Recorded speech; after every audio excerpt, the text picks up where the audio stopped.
Zyrtarët ushtarak amerikan po hartojnë plane të reja për të goditur aftësitë e Iranit në ngushticën e Hormuzit në rast se armpushimi aktual rrëzohet, sipas burimeve të shumta të njohura me çështjen. Opsione që po merren në konsiderat përfshin sulme me një fokus të veçantë në shënjestrimin dinamik të aftësive të Iranit rreth ngushticës së Hormuzit, gjirit jugor arabik dhe gjirit të Omanit, than burimet, duke përshkruar sulme të mundshme kundër anijeve të vogla sulmuese të shpejta, anijeve minuese dhe aseteve të tjera që e kanë ndihmuar Teheranin të mbyllë në mënyrë efektive ato rrugë ujore kyçe dhe t'i përdorë ato si levë mbi SBA-n.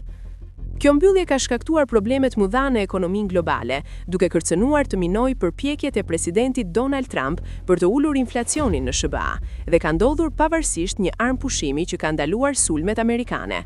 Ndërsa ushtria ka shënjestruar marinën e Iranit, pjesa më e madhe e bombardimeve në muajin e parë u përqendrua në objektiva larg ngushticës, që do t'i lejonin ushtrisë amerikane të godiste më tej brenda vetë Iranit. Planet e reja kërkojnë një fushat shumë më të përqendruar bombardimi rreth rrugëve ujore strategjike.